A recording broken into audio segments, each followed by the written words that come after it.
and Blondie came out to that, and he sang part of it. Dude, that was rocking. It was so good. That would be an awesome cover, actually.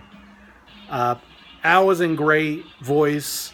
He carried, I Know There's an Answer part of the time, played banjo on it.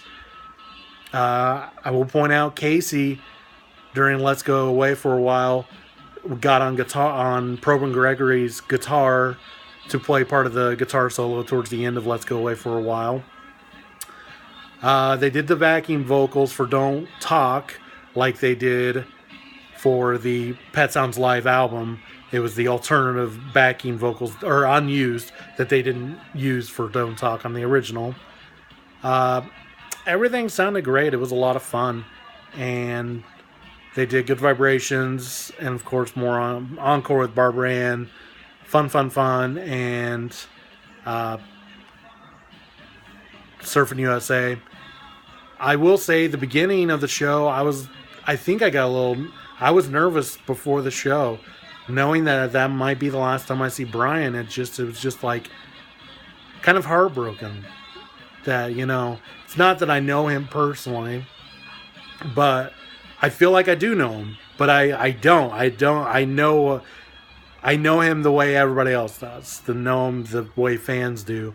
And, through his music and through his words and through, things he's written and whatnot.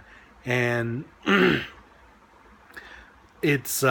was just like, it's kind of like Christmas. You build this thing up and then it's like kind of a letdown after the Cloud9 moment. And during the first, I'd say 5-6 songs, my wife looked at me and she's like, "Are you all right?" And I'm like, "Yeah." I mean, I was not like smiling. I wasn't singing. I wasn't standing up, which I don't really like to stand up at concerts anyway because I'm not a dancing type person. I think I diagnosed it as just being a little starstruck when seeing Brian come out there. I love seeing Al, and it was the first time I saw Blondie, but it's just like I saw this band as like friends that I hung out with. I listened to them, I watched them on DVDs, and it was just like, oh man, this will be the last time I hang out with them. And I think my starstruck, it wasn't like in awe of being around a celebrity, because that doesn't happen to me. It's more of just the, this is it. And so finally I got loosened up a little bit and less stressed about it once they started playing some of the more unknown things, and I could sing. And of course the people around me didn't really know those songs, and I love just singing that stuff, and people are just like, oh, that's the guy who knows all the other songs and not whatever. They did play California Saga, which I remember, singing that as well. So it was fun. And I hope it doesn't sound like I'm being critical. On Facebook, I was saying, Brian needs some type of break or retirement. He's 74. I'm not saying he needs it because he's a bad performer. He just deserves it as far as just giving back to fans. He deserved it even before he went on tour in 1999. He didn't have to do it. I don't know what's driving him these days. I'm sure it's the fans. He'll say that. I don't know if it's Melinda that does it. I mean, I have nothing against her. I don't know what's the driving force. But, if it's the love from the audience, then that's great. I have nothing against it. It's just, I just feel like the guy just deserves a break. And just watching him walk on and off stage, he was holding on to Paul while he was walking out there. And I was like, oh man, he just does not look good. I mean, I know he travels by wheelchair at the airport and whatnot, and his back's, not giving it, giving him a lot of grief, but the guy has just lived a huge life. I mean, you can't put a number on it. The life he's led, and he just, I kind of just feel bad for him. But if he's getting the pleasure from it and the love, then keep going with it. That's great, and more power to him. That's fine. He did do Love and Mercy, and noticed a little bit of lyrical changes. The one that stands out the most is and I'm gonna botch the lyrics. He basically was saying there's a lot of people out there getting shot, and that scares the hell out of me. And while that's a really sad lyric, I really like hearing some truth from him. Love and Mercy, the lyrics are great, but it's, he's updating a little bit. Our violence in this world is just out of hand, and it's kind of him showing how he feels about it. And I like hearing about that because obviously there's musicians and celebrities out there who let us know how they feel about politics, violence, and other stands. But we haven't really heard a lot from Brian. He's done as far recently, not in times past.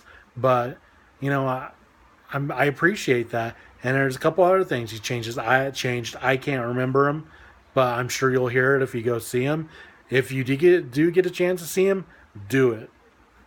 You never know how long he's going to be touring, and he deserves our love from applause and the screams and the yelling and the appreciation. So go see him if you have the chance. It's it could be once in a lifetime. And I know a couple people have responded on Facebook saying that they've not had a chance to see him because he doesn't go to some foreign country like Puerto Rico. And I feel bad about that. I am a very lucky person to have seen him in very different stages of his stage performances. Saw him with Paul Simon, saw him do Smile, saw him with Dave and Al, and now I've seen him do Pet Sounds all the way through, which I'm thankful. I'm glad I got to see that finally. One thing I did think of, he always does something quirky, Brian, during the concert, and Blondie was walking around doing a guitar solo and eating it up, and he walks by Brian, Blondie does, as Brian's sitting at the piano, kind of just like waiting for Brian's approval. What does Brian do? Just goes. It was hilarious. I love it. That's so Brian to do that. I love it. Since I'm recording on my phone, everything's backwards, which is really annoying, and I can't switch it up when I upload it on my phone. So I did purchase the tour program, which is going to be backwards. I apologize. Wow, that matches my paint in the background. Anyway, this is the tour booklet, and it's really awesome. I would show it, but it's going to be backwards. So I'm going to take pictures for Facebook on my Beach Boys folder, and I'll have some in my Beach Boys related artist group. I haven't read this yet. I haven't had a chance. The thing that really bugs me though is the not showing Mike or Bruce at all. It's just I don't know what the politics are there. Who says don't show them? I don't know if it's a Brian thing, if it's a copyright thing, if it's a Mike thing. I don't know, but it's most noticeable here in this newer shot of Brian with his monkey. Sorry, it's not a good. There we go. That shot with him and the monkey. He's touching Mike there. The monkey is. And that picture is featured in Mike's book with Mike and Brian. And obviously, Mike was cut out of that. I don't know how I feel about that. I don't know. I think it's one of those inter-band conflict politic type things. If anybody knows anything about that, let me know. Because I had issues with it when I saw Mike and Bruce live, and they had pictures, and they would have everybody but Brian and Al. I'm pretty sure they would have Dennis and Carl. And same with this. We've got Brian and Al and Dennis and Carl, but no Bruce and Mike. So that's a little weird. One last thing I was trying to think of. Oh, I finished Brian's book. And I can't really do like an official review of it, as I read it over time from Christmas to recently. I would read it like before I went to bed. and it's a really good read. It's so, I'm sure everyone's heard it's kind of scatterbrained a little bit and kind of, random, like, wow, where did he go with this? Why did he start talking? And as a Beach Boys fan, you can appreciate why he talks about the Friends album and then starts talking about Love You. That's just a random, example. You'll see in the book where things go, why they go there. As a basic fan who's never, there's my cat meowdy, as a basic fan who doesn't know the stories of Brian Wilson, you're probably going to be lost.